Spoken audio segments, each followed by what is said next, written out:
Hello everyone, I am back with a new video, finally. My first video after the final of Eurovision 2025. So technically now Eurovision season is over. So we're in the off season, technically. But I would still like to make a few more videos before we get into the next year, where we start getting more announcements about the next year in Austria. But yeah, I always like to try and make some more videos between May and, well, September, which is technically the start of the new Eurovision year. I do have a different background, as you can tell. No particular reason, I'm just in a different room for today. If you actually go back on my channel about 3 or 4 years ago, there are videos on my channel where I'm in this room. But yeah, no particular reason, I just can't be bothered to move upstairs. So yeah, a slightly different background, different room for today's video. So yeah, today's video is a update, or a very small update, of my top 10, which I made a few weeks before the final. But as we know, rankings and personal opinions and preferences on songs can change after the final. My top 10 that I made hasn't actually changed that much, really. It's only some of the positions within the top 10 that have changed slightly, but there's not much difference at all. So you're probably thinking, well, what's the point in making this video then? But it does give me a good chance just to talk more about some of the songs now that the final is over, to go back and just talk about some of the live performances and talk about what I'm still listening to after the contest, because sometimes you stop listening to Eurovision music, sometimes quickly after the contest. Sometimes that can carry on, your interest can carry on well into the summer. It depends how long you're still in the Eurovision mood after the final. And I will say, actually, I haven't really been listening to that much of the songs since the final ended, but there is one song that I'm listening to more than the others, and it's actually not what you think. So I will definitely mention that later in the video when I mention it in my top 10. So yeah, it's basically a good opportunity to talk about what I still like and what I'm still listening to and what I will continue to listen to, and songs that have grown on me or maybe grown off me. So actually, before I get into talking about my actual new or slightly new top 10, I'd like to just mention or give a shout out to a few songs from this year that did grow on me over time, leading up to the contest and afterwards when we saw the live performance in semi-finals or the final. There's been quite a few actually that grew on me over time. I won't go through them in a particular order, there isn't really an order, it's just what I can think of from the top of my head. And one of them is Luxembourg, Laura Thorne. I always liked that song right from the start, actually, but I think it improved even more at Eurovision with that staging. It just looks so professional and so well done, and it made me like it even more. And I think it's a shame, actually, that Luxembourg didn't get a better result, because I thought it would do a lot better than it did, which was bottom 5, I think, unfortunately. So it looks like Luxembourg are probably here to stay, and they are here to play the game. And let's hope they get another good entry next year too. Something else that has grown on me a little bit is Lithuania. I never really liked the song that much originally. I never really paid much attention to it. But I remember watching it in the final And I just remember thinking, oh, actually, this is really quite good, actually. I think it's just the way it's performed. It's so dark and intense and dramatic, the way he like stares into the camera. And I remember thinking, yeah, okay, maybe I do appreciate it a little bit more than I used to, actually. But I still don't really listen to the song at all, really. But yeah, maybe it's growing on me slightly. I'd say shout out to San Marino, definitely. I mean, I've always liked Tutor Italia, but yeah, it's just so much fun. And it's a shame it came last. I mean, somebody has to come last, but yeah, it'll always be a really fun entry to Italia. And I think most importantly, the one that I have to mention is Italy. Because, I've always said this is not, I don't like it as much as I usually like Italy's entries. Like, I usually love Italy's songs to the point where almost all of them have been like my personal favorites or in my top five. But this year, it wasn't quite the case with this. It was in the background for me a little bit. I didn't really pay much attention to it. And I don't think well, not many of us did really. But when it comes to the actual contest, it was appreciated a lot. And they have kept up with their top five or top 10 placements on the scoreboard. And I'm really happy for them because I think they deserve it. And even though I said that it wasn't really one of my favorites, I do like it a lot more now. And again, seeing it live, the performance, it really gave me a bigger appreciation for it. It's kind of like simple, but in a really effective way. And it's just a really lovely song and a really nice story as well, which came across with the English subtitles, which is quite a clever idea, really. So, yeah, Lucio Corsi and his song I do like a lot more now than I did before. So let's go ahead and talk about my slightly updated top 10. I've actually got my original top 10 video up that I did a month ago for reference so I can see how much it's changed and go back to it. So for my top 10, I'm actually a little bit undecided, as usual, of my 10th place. And I'm undecided between Malta and Estonia.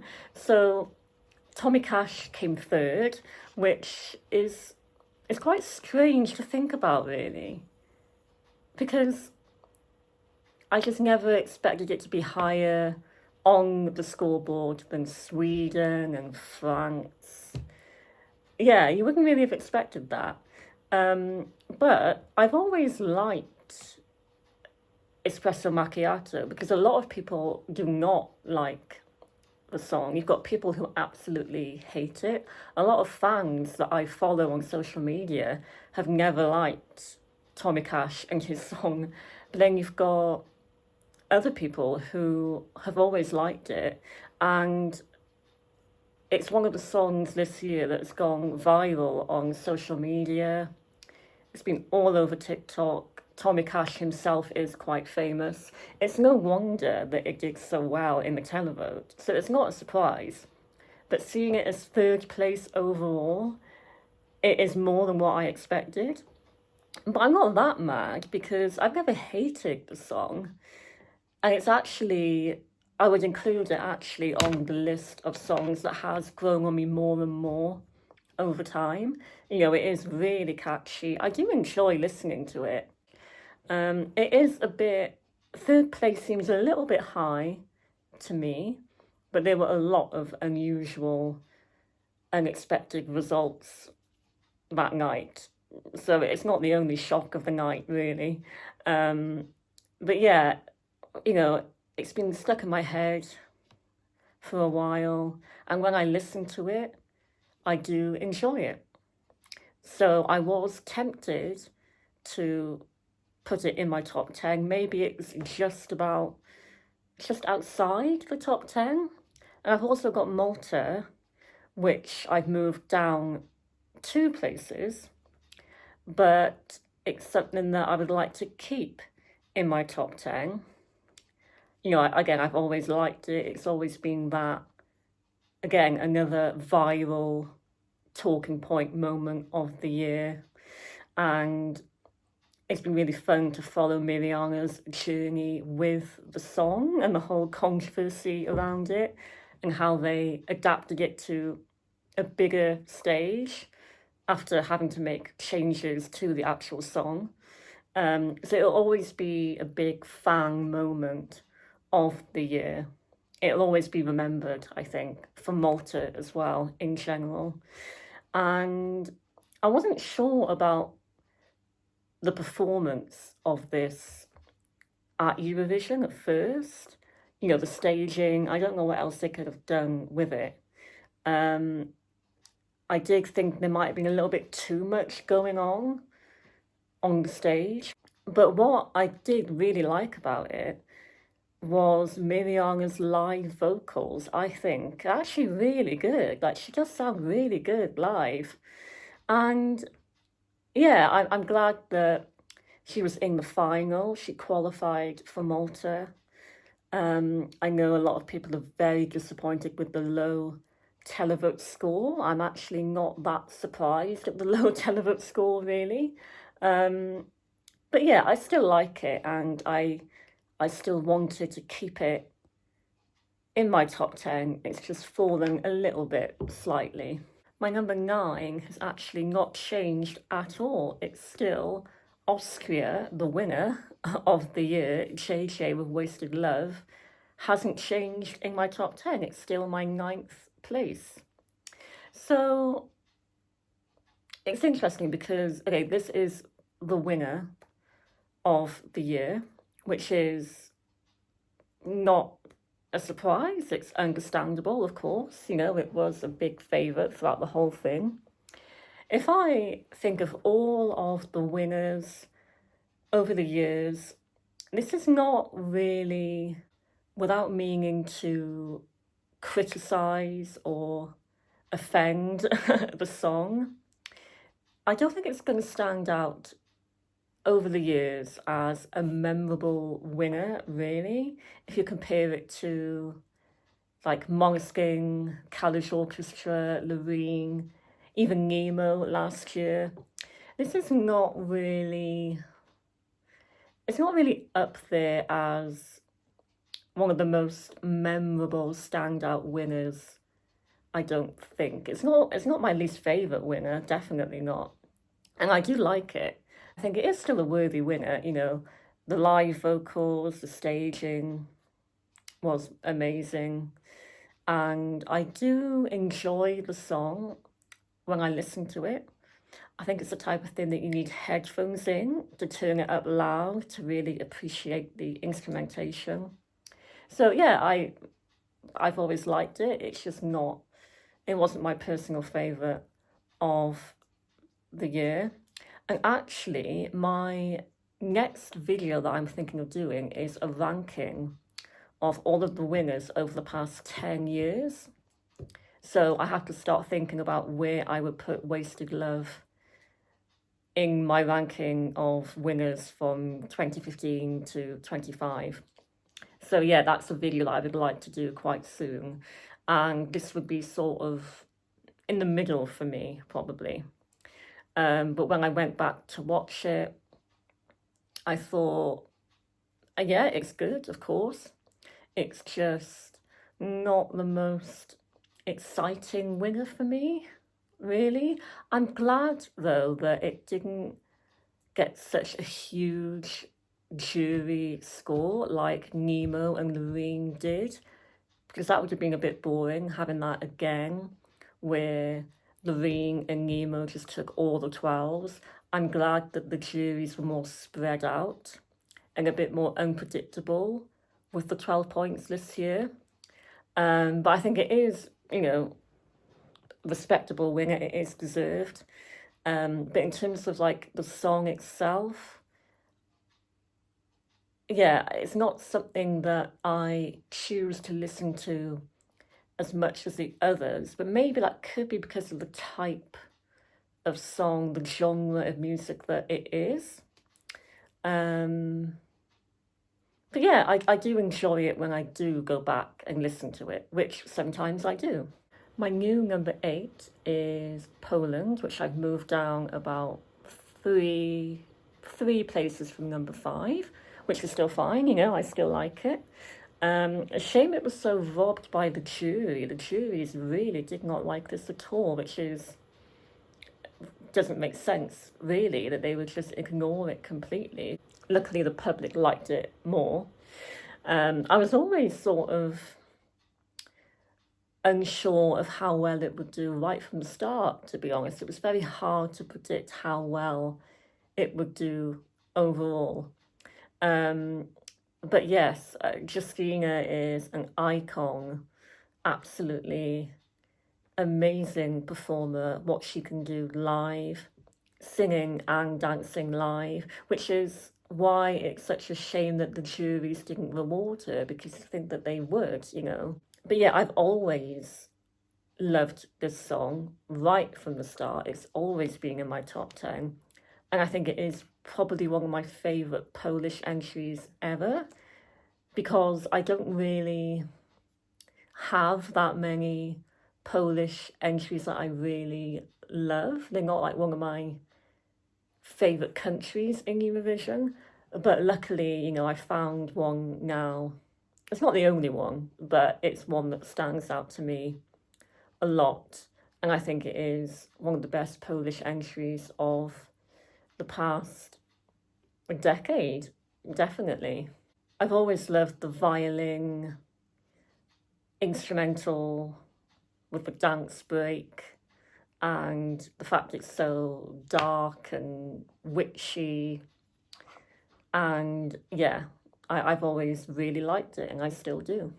My number 7 is Albania, which I have moved down about 3 places. Not too bad.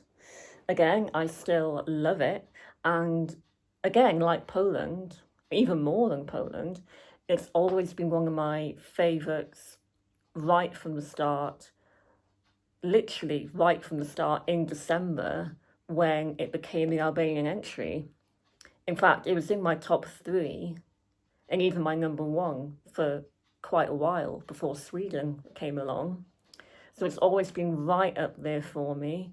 And again, similar to Poland, for Albania, I think this is, and I think a lot of people would say the same thing, that it's one of the best Albanian entries, I would say, since 2018, personally, and it's done better than that. I think it should have had Albania's best best result ever. Unfortunately, that still belongs with 2012, which came 5th, and I've never liked that song. So I was hoping that this would sort of top that. Um, but it's the standard is a lot stronger these days, so it is harder to top that. But yeah, I think it's my personal favourite Albanian entry since 2018, and probably overall one of my favourite Albanian entries ever of all time. I think Albania are doing very well in Eurovision lately. They're a really strong country in the contest, I think. Could be becoming a bit of a powerhouse, maybe, if they carry on the way that they are. And this has been so popular right from the start. It was even called a winner at one point. People thought that this would win. I never thought it would. I always thought people need to lower their expectations with this because it's not going to win. And I think people should be happy and not too disappointed with the placement it got, which is 8th, I believe, which is perfect, I think. No complaints about that at all. That's perfectly fine. I didn't expect that much higher. So luckily, it's done very well, completely deserved. And yeah, I never saw it as a winner, but it is a winner in its own way as being, in my eyes, a perfect Albanian entry. I love it. So next up I have France, Luang with Maman. I've moved it up one place, so it hasn't really changed that much. I was quite shocked at the low televote score. I think everyone was, because going into the final the day before, I thought that this was going to win the whole contest. So that, yeah, that was one of the only one of the shocking moments of the final, not the only one. So yeah, I mean France are really good at their ballads. We've had Voila, we've had Mon Amour, and now we've had Maman. I do think that next year France need to do something different. I think they need to have a bit of a break now from the ballads. As good as they are, stick to what you're good at. I mean that's fair enough, but maybe they need to have a bit more fun next year and sing something a little bit more upbeat. How well did France do this year? Did they get top five? I can't even remember. They must have had top five, surely. Let me just check the results. Did they come like?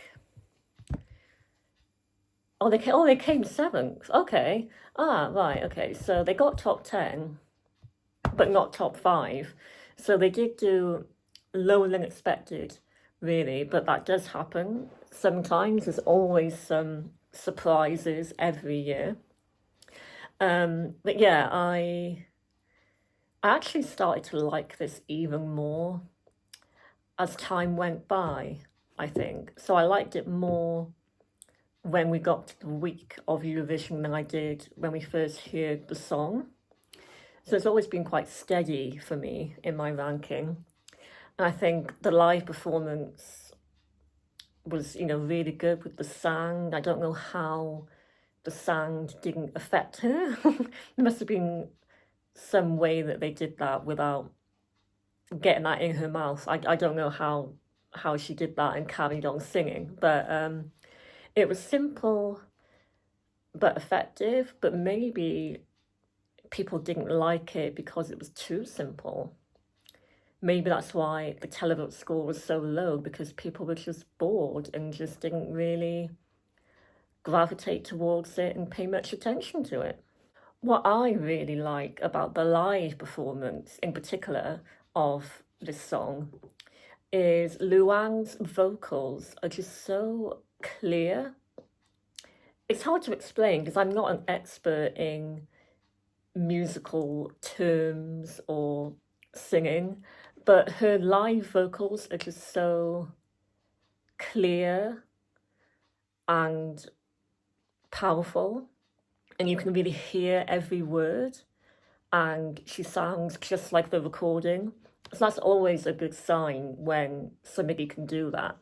So yeah, it's hard to explain, but I just really like how her voice comes across live. Even with the sand falling down, it doesn't faze her. And so you can see why she did so well with the jury, because it is a jury song, with those vocals. So yeah, I do really like her live voice and how clear sounding her voice was.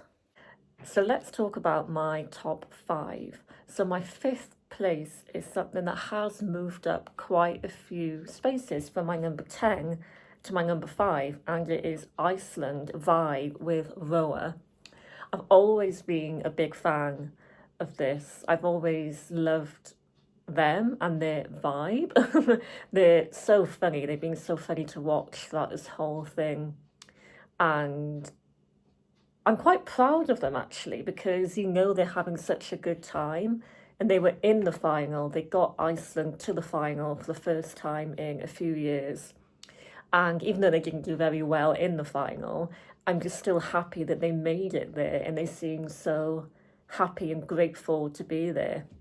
And I've always loved the song. Again, I think it is actually one of my favourite Icelandic entries.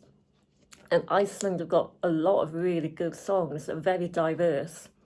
And I think I would add this to a group of one of my favourite of Iceland's. I really think so. I've always liked it. And there's something about that violin, that fiddle, instrumental break, that kind of like sea shanty, pirate themed instrumental that I've always been really drawn to. It's probably my favourite part of the song. I've watched the final back, I've watched the semi finals back as well, and watching this performance again makes me like it even more. It's one of the performances and videos that I like to watch again, and that's what made me want to move it up even higher. Watching it back made me realise how much I like it, how much I've always liked it. So yeah, I'm still a big fan of Roa, and even though it didn't actually do very well in the final, and we didn't really expect it to anyway, I just still really enjoy it, and it's still a lot of fun, I think, to listen to and to watch as well. So my number 4 is Denmark Hallucination. I've just moved it out of my top 3 because it was my number 2 at one point. So things have changed a little bit with my top 3. But you know that I've always loved Hallucination. It's one of my most played songs of the year. It's one of the ones I've listened to continuously throughout the season this year. I've always found it really addictive. And I remember saying that when I was doing my top 10 video, that for some reason, this is one of the most addictive songs of the year that I just had on repeat all the time. And I said that I was proud of Iceland this year. I think we're all proud of Denmark this year for qualifying for the first time in about 5 years, well, 2019 actually. So it was one of the highlights of the year, really. It was just such a positive moment for Denmark, and you just felt so proud of them and of her as well. And it was such a fan favourite. Again, even though this didn't do very well in the final either, but I'm just happy that they were there. And it's always been one of my favourite songs of the year. Her voice is Sal. Her voice is one of the best of the year, I think. And I always love in the song those high notes at the end. She always pulls it off live perfectly. And yeah, it's such a catchy song. One of my favourite studio versions this year. One of my most played on Spotify of the year, along with the rest of my top 3 or top 5. So yeah, one of the best Danish entries we've had lately, I think. And I hope it still gets played at Eurovision events and parties.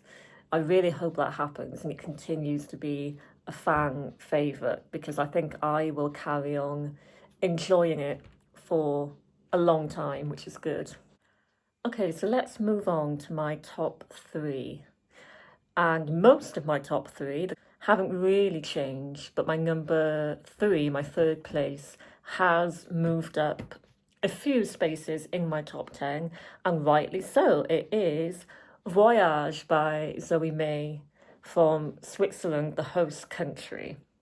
Now, we can't really talk about this without talking about, how can we forget, the extremely harsh and very unfair 0 televote point score.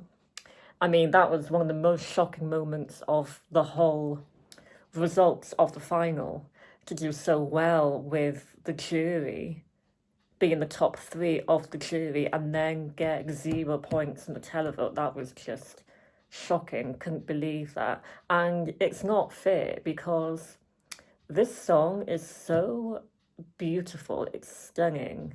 If I had to make a list of all-time favourite ballads in Eurovision, I would put this on that list. It is up there for me as one of my favourite ballads, like Saudade, Saudade, Calm After the Storm, Is It True, Iceland 2009. Um, yeah, I think it is actually one of my new favourite Eurovision ballads of all time. It is just so lovely, such a lovely song. And the fact that it gets treated like that from the public, I almost feel like you just feel like apologizing on behalf of the rest of the world. I mean, yeah, that's very unfair. And I mean, luckily, it still got top 10. It got 10th place just about, but it should have got higher than that. But the public let it down, the televote let it down. It should have got like top 3, but because of that 0 point in the televote, it only just got top 10, which, yeah, it's disgraceful, really. I mean, yeah, awful result, but beautiful song. I mean, the staging that like a music video, yeah, it's just a beautiful song. I love how gentle it is. I love her voice. Really nice melody. It just flows really nicely, very relaxing. I'm glad that we had this song in the contest this year. So my top two, you can probably guess what they are already anyway. My number two, it's moved up one place, so it's always been a favourite of mine. And at the start of the video, I did mention that in terms of what I'm continuing to listen to after the contest, there's one song that I've been listening to more than any of the others, even more than my original number one. And it is Bala, Germany. I am absolutely obsessed with this song, even more so for the Eurovision version of the song. And I'm really glad that they released that version on Spotify. It's the version of the song with the violin, the cello at the start. So it's slightly different from the original studio version, but it's even better, I think. So I'm glad that that official version is now on Spotify to listen to. It's made me like it even more. I've always, that I've always loved this, and I do call it, again, one of my favourite German entries, and it really is the best German entry of the decade by far. Probably, I mean, 2018 was good, but I would go as far to say it's the best German entry since Lena Satellite 2010. I really do think that it is just absolutely perfect for Germany, such a breath of fresh air, and it's an absolute bop. It's been like the song of the summer, really. It's become even more popular after the contest. I think it's gained a little bit of internet, social media popularity afterwards. And it's another one that I've watched back a few times, and it's one of my favourites to rewatch. So I was actually really tempted to make this my new winner of the year, my favourite of the year. So in some ways, I feel like it is my new favourite of the year, but I decided to keep Sweden as my number one just because it's been my number one for the whole time. So there's like loyalty to it, but it's very close. It really is. I almost think really that Sweden and Germany are my joint favourites of the year. And I'm very tempted to say that Bala, it's the song that I'm playing the most now from the whole year. Yeah, I absolutely love this, and I've been listening to it a lot lately. It's going to be one of my most played songs of the year overall on Spotify, I think, along with Barabada Bastu as well. So yeah, I am just addicted to this absolute bop of the song. It actually gives me goosebumps, actually, and I love watching it back as well. So, yeah, Germany, I'm gonna call this my joint number one or number two at the very least. Best German entry in a long time. I think it'll be quite hard to beat this actually for Germany. And I think it came 15th, which is okay. You know, it did quite well compared to what Germany usually do with the jury and quite well with televote as well. I would have liked it to have got a bit higher though. Maybe top 10 would have been nice. Because last year they came 12th, which was actually higher than this. They didn't do as well as last year, but I think the song is a bit better than last year. So it's just how it works out. But yeah, absolutely love this. It will be very hard to beat. So that means I have kept Kai Bastu for Sweden as my number one, even though I've been listening to Balla a little bit more afterwards. But I've listened to Bastu a lot over the past few months. It's been on repeat. At one point, I think I listened to it every day throughout like March and April. So yeah, I mean, you know that this was my favourite this year. I was a Sweden supporter for a change. Doesn't usually happen. Will I continue to support Sweden next year?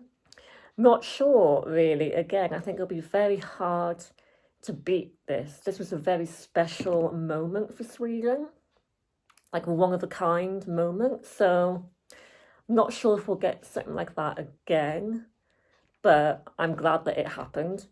And yeah, I would have liked this to. I mean, the televote score for this was a lot lower than expected. The fact it got less than 200 points is not what anyone expected at all. So that was a bit of a shock as well. But at least it still came fourth, which is good. And it probably was the most popular song of the whole year out of everything else. And it still is, probably, really, along with maybe Tommy Cash and now Balla as well.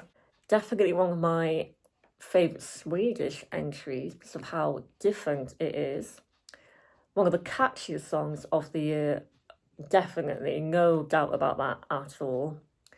I mean, the chorus itself is extremely catchy.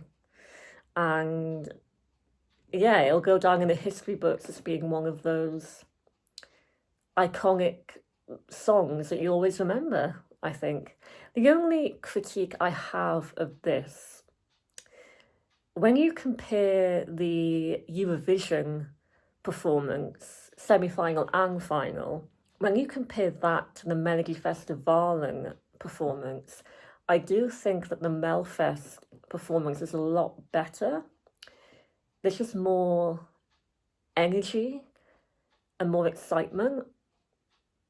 And I'm still proud to say that I was there for that Melfest performance in the final, in the audience. So that's a personal highlight of the year for me as well. But when you watch the Basel performance, it's just not quite the same. There's something about it. You can't really hear the crowd, but in Melfest you can hear the crowd. I know that the crowd were sort of silenced a little bit this year, which doesn't really help, really. So yeah, it's just not quite the same. I do think that the Melfest version was a little bit better. So that's the only critique I'll have for it, but I can't really help that. I suppose you have to adapt to the stage that you're on.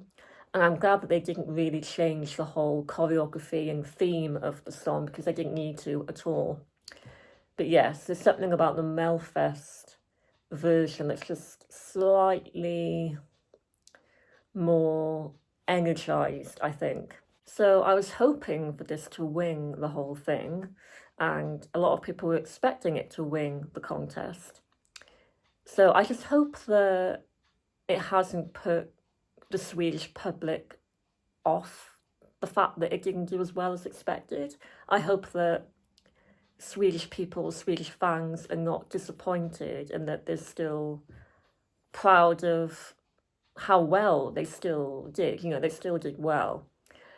But I hope it hasn't put people off from entering Melodifestivalen with Swedish language music again. Hopefully, actually, it will encourage more of that rather than discourage it. So, yeah, I hope people are not too disheartened by it, because at first I was disappointed because I just expected so much more. But then the voting this year was all over the place anyway. So the fact it came fourth is still good, and I'm still happy that it did well. So there we go. That is my slightly updated top 10. Let me know your thoughts and let me know if your top 10, your personal favourites, have changed after the final. So like I said, I think my next video, I'm not sure when it will be a ranking of the past 10 winners since 2015. I haven't really done a ranking of winners before, I don't think. I have, like, in my mind, I think I've made, like, a list of them, but not actually in a video. So that should be my next video.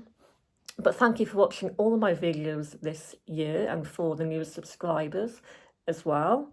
I hope you'll join me in the next videos I do. There won't be as many of them now because we're in that time of year where there's not really much going on in terms of Eurovision, but I will try and do something for it to keep it going until we get to the new year. So thank you for watching, and I will see you very soon. Bye.